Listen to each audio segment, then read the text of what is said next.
کمرے کی فضا میں موت کا سا سناٹا پھیلا ہوا تھا۔ فرانسیسی کو ہر طرف موت رقص کرتی نظر آ رہی تھی۔ اسے اپنی تیز تیز سانسوں کی آواز صاف سنائی دے رہی تھی۔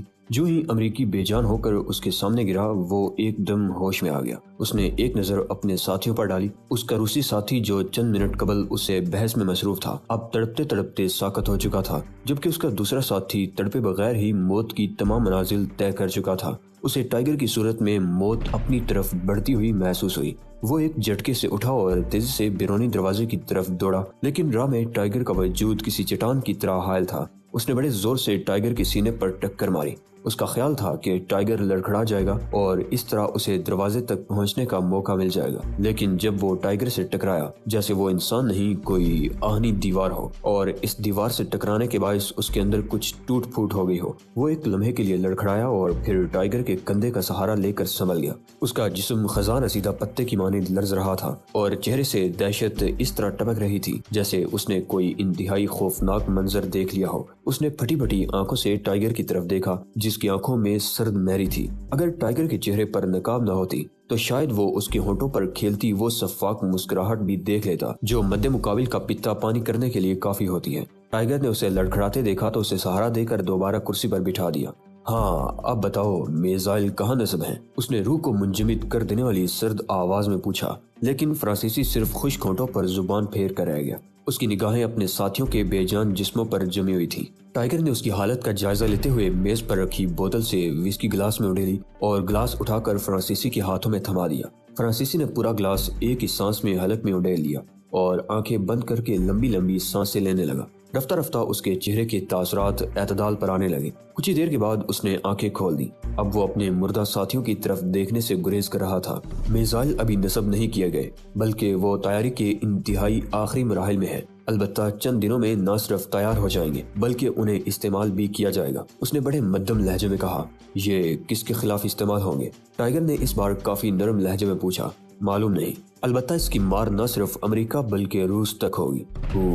ٹائیگر نے سوچتے ہوئے کہا، اسے بے ضرر بنانے کا کوئی طریقہ بھی ضرور ہوگا۔ ٹائیگر نے اسے سوالیہ نگاہوں سے دیکھتے ہوئے پوچھا۔ ہاں، ابھی وہ تیاری کے مراحل میں ہے۔ اگر کوئی ماسٹر کمپیوٹر کو تباہ یا پھر میزائل میں نصب ڈسک پروگرام کو نکال کر ضائع کر دے تو وہ چلائے جانے کے قابل نہیں رہے گا، لیکن اس کی تباہ کن خاصیت برقرار رہے گی۔ مگر کمپیوٹر اور ڈسک پروگرام دوبارہ تیار کرنے میں نہ صرف ایک طویل مدت بلکہ کثیر سرمایہ بھی درکار ہوگا۔ اب فرانسیسی قدرے اعتماد سے بول رہا تھا اور اس کا انداز ایسا تھا جیسے وہ کسی کلاس کو لیکچر دے رہا ہو۔ اس سے چھٹکارا پانے کا سب سے آسان طریقہ یہی ہے کہ اسے گہرے سمندر میں پھینک دیا جائے۔ ماسٹر کمپیوٹر کہاں نصب ہے؟ ٹائیگر نے نرمی سے اس کے کندھے پر ہاتھ رکھتے ہوئے پوچھا۔ کنٹرول روم کے اوپر والے حصے میں۔ کیا تم سیکرٹ ایجنٹ ہو نوجوان؟ نہیں، ٹائیگر مسکراتے ہوئے بولا، میں خدائی فوجدار ہوں۔ اب تم مجھے تو قتل نہیں کرو گے نا؟ فرانسیسی تھوک نگلتے ہوئے بولا۔ اس کی آنکھوں میں رحم طلبی اور امید کے ملے جلے تاثرات تھے۔ قتل تو ضرور کروں گا، لیکن چونکہ تم نے مجھ سے کسی قدر تعاون کیا ہے اس لیے مرتے ہوئے تمہیں ذرا بھی تکلیف نہیں ہوگی۔ یہ کہہ کر وہ دھیرے دھیرے فرانسیسی کے قریب ہونے لگا۔ فرانسیسی اسے اپنی طرف بڑھتا ہوا دیکھ کر پھر خوفزدہ ہو گیا۔ اس نے کرسی سے اٹھنے کی کوشش کی، لیکن ٹائیگر نے اسے کندھے سے پکڑ کر دوبارہ کرسی پر دبا دیا اور پھر اس کے ساتھ ہی ہاتھ کی پشت سے اس کی کنپٹی پر ایک زوردار ضرب لگائی اور فرانسیسی منہ سے کوئی آواز نکالے بغیر کرسی سے لڑک گیا۔ اس کے چہرے پر کرب کا کوئی تاثر نہیں تھا۔ ٹائیگر نے صحیح کہا تھا کہ مرتے ہوئے اسے ذرا بھی تکلیف نہیں ہوگی۔ ٹائیگر نے اس کے لباس سے خون آلود انگلی صاف کی اور ہنستے ہوئے عمارت سے باہر آ گیا۔ اس کے انداز میں بے فکری دیکھ کر کوئی بھی یہ نہیں کہہ سکتا تھا کہ اس ایک رات میں اس نے کئی افراد کو ہلاک اور زخمی کیا ہے۔ فضا میں اب ملگجہ سا اجالا پھیل رہا تھا۔ سرچ لائٹیں بجھ چکی تھی۔ رات بھر کے جاگے ہوئے محافظ بھی اونگ رہے تھے۔ ٹائیگر آہستہ سے اس عمارت کی طرف بڑھنے لگا جو دوسری عمارتوں سے قدرے ہٹ کر بنی ہوئی تھی۔ دور کیمپ کے مرکزی گیٹ پر ہی کچھ گہما گہمی سی نظر آ رہی تھی، باقی پورے کیمپ میں سناٹا پھیلا ہوا تھا۔ اس عمارت کی وضاقتہ دوسری عمارتوں سے کافی مختلف تھی اور دوسری عمارتوں کے برعکس اس عمارت پر پہرا بھی سخت لگا ہوا تھا اور سیاہ پوش کندھے پر ٹامی گن لٹکائے دروازے کے سامنے ٹہلنے میں مصروف تھا۔ اس کی کمر سے ریوالور کی پیٹی بھی لٹک رہی تھی جسے 3.5 کے سیاہ ریوالور کا دستہ جھانک رہا تھا۔ ٹائیگر جو ہی قریب پہنچا، محافظ ٹہلتے ہوئے اٹینشن ہو گیا اور ٹامی گن کندھے سے اس کے ہاتھ میں آ گئی۔ شناخت، اس نے میکانکی انداز میں دروازے کے درمیان کھڑے ہوتے ہوئے کہا۔ ٹائیگر نے خاموشی سے جیب میں ہاتھ ڈالا اور ولیم کا شناختی کارڈ نکال کر اسے تھما دیا۔ محافظ نے ایک نظر کارڈ پر ڈالی اور سرد لہجے میں کہنے لگا، تمہاری ڈیوٹی کنٹرول روم میں تو نہیں؟ اس نے مشکوک نظروں سے ٹائیگر کو دیکھا اور ٹامی گن کا رخ اس کی سمت کر دیا۔ اپنے ہاتھ اوپر کر کے آگے بڑھو، یہ کہہ کر وہ تیزی سے ٹائیگر کی پشت پر آ گیا۔ اب ٹامی گن کی نال ٹائیگر کی پشت پر چبھ رہی تھی۔ ٹائیگر نے خاموشی سے اپنے دونوں ہاتھ اوپر اٹھا دیے اور دروازے کی طرف قدم بڑھا دیے۔ محافظ اسے اسی عمارت میں لے جا رہا تھا جہاں ٹائیگر خود جانا چاہتا تھا۔ اگر ایسا نہ ہوتا تو ٹائیگر کبھی بھی اس طرح ہتھیار نہ پھینکتا۔ پھر جو ہی ٹائیگر نے اپنے عقب میں دروازہ بند ہونے کی آواز سنی، ویسے اس نے بیک کک ماری اور محافظ ایک ہلکی کراک کے ساتھ زمین پر گر گیا اور ٹامی گن اس کے ہاتھ سے نکل کر فرش پر دور تک پھسلتی چلی گئی۔ محافظ کے دونوں ہاتھ ناف سے نیچے دبے ہوئے تھے، لیکن اس سے قبل کہ ٹائیگر دوسرا کوئی قدم اٹھاتا، محافظ تیزی سے زمین پر لوٹ لگاتا ہوا دور ہو گیا اور پھرتی سے کمر میں اڑسا ہوا سیاہ ریوالور نکال لیا۔ ٹائیگر اس کی پھرتی کی داد دیے بغیر نہ رہ سکا۔ اس نے اپنی جگہ سے کوئی جنبش نہ کی۔ اس کے عضلات آپ ہی آپ سخت ہونے لگے اور اس کے ہونٹوں پر مسکراہٹ دوڑنے لگی۔ محافظ اسے متوحش نظروں سے دیکھ رہا تھا۔ اس نے ٹائیگر کو اپنی جگہ ساکت دیکھ کر ریوالور سیدھا کیا۔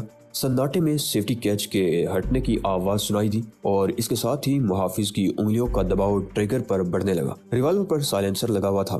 ایک ہلکی سی آواز گونجی اور اسپرنگ نے کارتوس کو پوری قوت کے ساتھ آگے کی طرف دھکیل دیا۔ ٹائیگر نے ایک لمحے کے لیے ایک سرخ شعلے کو تیزی سے اپنی جانب بڑھتے ہوئے دیکھا۔ نقاب کے پیچھے اس کے ہونٹوں پر اب بھی مسکراہٹ رینگ رہی تھی۔ ٹائیگر انتہائی غیر محسوس انداز میں اپنی جگہ سے کھسکا۔ اس کی یہ حرکت اتنی تیز اور غیر محسوس تھی کہ محافظ اسے محسوس ہی نہ کر سکا۔ اسے صرف ٹائیگر کا ایک ہاتھ تیزی سے آگے بڑھتا دکھائی دیا تھا۔ ٹائیگر دھیرے دھیرے آگے بڑھا۔ اس کا ایک ہاتھ اب بھی آگے بڑھا ہوا تھا اور مٹھی بند تھی۔ محافظ فرط حیرت سے بت بنا اس کی بند مٹھی کو اس طرح تک رہا تھا جیسے اس میں ہزاروں آثار بند ہوں۔ ٹائیگر اس کے سر پر پہنچ کر رک گیا۔ اس نے رفتہ رفتہ بند مٹھی کھول کر الٹ دی اور پھر جو کچھ محافظ کی آنکھوں نے دیکھا وہ منظر اس نے اس سے قبل کبھی نہ دیکھا تھا اور شاید آئندہ بھی نہیں دیکھ سکتا تھا، کیونکہ مٹھی الٹنے کے ساتھ ہی ٹائیگر نے اپنے دائیں پیر سے اس کی گردن پر ایک زوردار ٹھوکر رسید کی تو گردن ٹوٹنے کی آواز محافظ کے دیوار سے ٹکرانے کی آواز میں جذب ہو کر معدوم ہو گئی اور دیوار کے سہارے پھسلتا ہوا دوبارہ فرش پر پھیل گیا اور ٹائیگر کی مٹھی سے نکلنے والی اس کے ریوالور کی گولی اس کی گود سے پھسل کر فرش پر دور تک لڑکتی ہوئی چلی گئی۔ دفعتاً ٹائیگر کی سماعت سے کئی قدموں کی آواز ٹکرائی جو لمحہ لمحہ قریب سے قریب تر آتی جا رہی تھی۔ ٹائیگر نے پلٹ کر دیکھا اور راہداری کے کونے سے اچانک ہی 3 سیاہ پوش نمودار ہوئے اور ٹائیگر پر نظر پڑتے ہی وہ ٹھٹک گئے۔ ان کے ہاتھ تیزی سے اپنی اپنی ٹامی گنوں کی طرف بڑھے۔ اس کے ساتھ ہی ٹائیگر کے عضلات سخت ہونا شروع ہو گئے۔ اے خدا کی برگزیدہ قوم کے نوجوانوں، مقرر کی آواز جدید ایڈریس سسٹم سے نکل کر ہال میں گونجی۔ اوشان نے سب سے پچھلی صف سے سر اٹھا کر پورے ہال کا جائزہ لیا اور برابر میں بیٹھی ہوئی روبی کی طرف جھکتے ہوئے سرگوشی کی۔ اس حال میں نوجوان کتنے ہیں روبی؟ 500 میں سے بمشکل 100 بھی نہ ہوں گے فادر، روبی نے بھی مسکراتے ہوئے سرگوشی میں جواب دیا۔ وہ اس وقت یہودیوں کی ایک تنظیم کے ہنگامی جلسے میں شریک تھے جو ان کی رہائش گاہ سے قریب ہی ایک ہال میں منعقد کیا گیا تھا۔ آج خدا کی مقرب اور پسندیدہ قوم پر ایک کڑا وقت ہے۔ مقرر کی آواز پھر گونجی۔ ہمیں دنیا بھر کی طاقتیں مل کر نیست و نابود کرنے پر تلی ہوئی ہیں، لیکن یہ ہمارا اتحاد اور رب عظیم کا فضل ہے کہ ہم 47 سے لے کر اب تک اپنی مقدس ریاست کا دفاع کر رہے ہیں۔ اس سلسلے میں ہم امریکہ میں بسنے والے یہودیوں پر انتہائی ذمہ داریاں عائد ہوتی ہیں کہ ہم اپنی ریاست کے کامیاب دفاع کے لیے ہر ممکن حربہ استعمال کریں، جیسا کہ ہم ماضی میں کرتے آئے ہیں۔ ہم نے کبھی بھی یہاں اپنے مذہب کے ازلی دشمن مسلمانوں کو پنپنے کا موقع نہیں دیا، کیونکہ ہم جانتے ہیں کہ جب انہیں سر اٹھانے کا موقع ملے گا یہ ہمیں کچلنے کی کوشش کریں گے۔ یہی وجہ ہے کہ ہم نے سن 73 میں شکاگو میں عبد المجید الدوحی فلسطینی کے شاندار ہوٹل کو تباہ کیا جو ہمارے خلاف ہونے والی سرگرمیوں کا اڈا بننے والا تھا۔ آپ کے اتحاد و جدوجہد کے باعث وہ بھوکوں مرنے کی نوبت کو پہنچا ہوا ہے۔ یہ آپ ہی لوگ ہیں جنہوں نے پال فنلے جیسے چالاک امریکی سینیٹر کو شکست سے دوچار کیا جو عربوں کے لیے یہاں نرم جذبات پیدا کرنا چاہتا تھا۔ ہماری خدمات امریکہ اور مقدس اسرائیل کے لیے ان گنت ہیں۔ آج امریکہ کا کوئی بھی اخبار ہمارے خلاف کچھ لکھنے سے قبل 1000 بار سوچنے پر مجبور ہے۔ اے خدا کے برگزیدہ لوگوں، اسی ملک میں آج صبح ہمارے 4 نوجوانوں کو ایک دہشت پسند عرب ملک کے سفیر کی غلط رپورٹ کی بنیاد پر گرفتار اور ایک نوجوان کو انتہائی بے دردی سے قتل کر دیا گیا ہے۔ اس نوجوان کا خون ناحق پکار پکار کر انصاف طلب کر رہا ہے، لیکن ہمیں انصاف کون دے گا؟ اقوام متحدہ جس پر ظالم مسلمانوں کا اثر ہے، یا یہ بے بس امریکی انتظامیہ جو ایک معمولی عرب سفیر کی جھوٹی رپورٹ پر اس طرح کی کارروائیاں کر رہی ہے؟ اس لیے ہم نے فیصلہ کیا ہے کہ کل ہم تمام عرب ممالک کے سفارت خانوں کے سامنے مظاہرہ کریں گے۔ اگر پھر بھی ابھی وہ اپنی بات مکمل بھی نہ کر پایا تھا کہ اوشان ایک جھٹکے سے اٹھا اور روبی کا ہاتھ تھام کر ہال سے باہر آ گیا۔ اس کا چہرہ شدت جذبات سے سرخ ہو رہا تھا۔ یہ بیڑیا کہاں رہتا ہے روبی؟ اوشان کی غراہٹ سن کر روبی ایک لمحے کے لیے کپ کپا کرے گی۔ اوشان کو اس سے قبل اس نے کبھی اتنے غصے میں نہیں دیکھا تھا۔ کیوں فادر؟ روبی ٹیکسی کی تلاش میں نظریں دوڑاتی ہوئی بولی۔ اس کمبخت کو جھوٹ بولنے کی سزا ملنی چاہیے۔ یہ نیو یارک کا فیشنیبل علاقہ تھا۔ اس علاقے میں عموماً لگژری اپارٹمنٹ واقع تھے جن کا کرایہ ادا کرنا متوسط طبقے کے کسی فرد کے بس کا روگ نہ تھا۔ یہاں صرف اونچے طبقے کے لوگ ہی مقیم تھے۔ اسی فیشنیبل علاقے کے ایک خوبصورت اپارٹمنٹ میں ابراہم بروک بھی رہائش پذیر تھا، جو امریکہ میں مقیم یہودیوں کی انتہا پسند تنظیم کا سربراہ تھا۔ اسی تنظیم نے امریکہ میں مقیم مسلمانوں، خصوصاً عرب مسلمانوں پر عرصہ حیات تنگ کر رکھا تھا۔ اس کی ریشہ دوانیوں سے صرف مسلمان ہی پریشان نہ تھے بلکہ امریکی بھی نالاں تھے، لیکن وہ خود اپنے ملک میں اس کے اثر و رسوخ کے آگے بے بس تھے۔ اس وقت بھی اس کے اپارٹمنٹ کے ایک خوبصورت ڈرائنگ روم میں تنظیم کے سرکردہ ارکان جمع تھے۔ ابھی وہ کل کے پروگرام کو آخری شکل دے ہی رہے تھے کہ دفعتاً کال بیل نے انہیں چونکنے پر مجبور کر دیا۔ اس وقت انہیں کسی کے آنے کی توقع نہ تھی۔ تنظیم کے تمام ارکان کو بھی ابراہم بروک کی اس رہائش گاہ کا علم نہ تھا۔ کال بیل کی آواز پر سب نے ایک دوسرے کی جانب دیکھا، پھر ابراہم بروک خود ہی اٹھ کر دروازے کی جانب بڑھ گیا۔ اس نے اسپائی ہول سے آنے والے کا جائزہ لیا، لیکن شاید آنے والا دروازے سے ہٹ کر کھڑا تھا، اس لیے ابراہم اسے دیکھنے میں کامیاب نہ ہو سکا۔ چنانچہ اس نے کچھ سوچ کر دروازہ کھول دیا۔ آنے والا ایک مدکوک سا زرد رو چینی بوڑھا تھا۔ اس کے دونوں ہاتھ سینے پر بندھے ہوئے تھے اور جسم پر ایک لمبا سا زرد لبادہ جول رہا تھا۔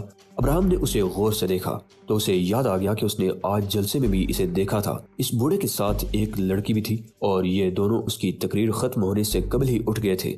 فرمائیے جناب، میں آپ کی کیا خدمت کر سکتا ہوں؟ ابراہم نے مؤدب لہجہ اختیار کرتے ہوئے پوچھا، حالانکہ وہ اس بوڑھے کی بے وقت آمد پر دل ہی دل میں سخت مشتعل تھا اور اس کا جی چاہ رہا تھا کہ وہ اس بوڑھے کو اٹھا کر 25 منزلوں سے نیچے پھینک دے۔ ابراہم بروک تمہارا ہی نام ہے؟ بوڑھے نے انتہائی بدتمیزی کا مظاہرہ کرتے ہوئے پوچھا تو ابراہم کے جسم کا سارا خون اس کے چہرے پر جمع ہونے لگا۔ ہاں، تمہیں کیا کام ہے؟ ابراہم نے ناگواری سے پوچھا۔ مجھے خدا کے مقرب بندوں سے ملنے کا شوق ہے، بوڑھے نے ابراہم کو گورتے ہوئے کہا۔ اس کے لہجے میں نہ جانے کیا بات تھی کہ ابراہم کو اپنی ریڑھ کی ہڈی میں خوف کی چپکلی دوڑتی محسوس ہوئی۔ اس نے ایک جھٹکے سے دروازہ بند کر دیا۔ ابھی وہ دروازہ لاک کر کے پلٹا ہی تھا کہ اس کی سماعت سے ایک زوردار آواز سنائی دی۔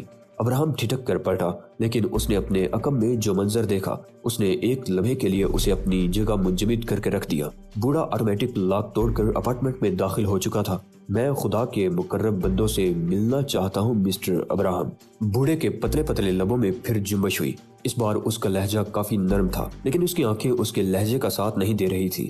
جاؤ یہاں سے، ابراہم بروک غراتے ہوئے اس کی طرف جھپٹا۔